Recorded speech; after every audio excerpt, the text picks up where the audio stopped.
శ్రీ హనుమంతుడు అంజనీసుతుడు అతి బలవంతుడు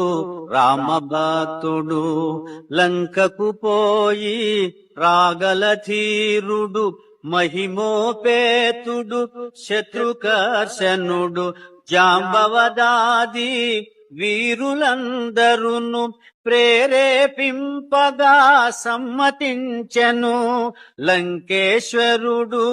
అపహరించిన జానకీ మాత జాడ తెలిసి కొన తన తండ్రి అయిన వాయుదేవునకు సూర్యచంద్ర బ్రహ్మాది దేవులకు వానరేంద్రుడు మహేంద్రగిరిపై వందనములిడే పూర్వాభిముఖుడై రామనామమున పరవశుడయ్యే రోమ రోమమున పులకితుడయ్యే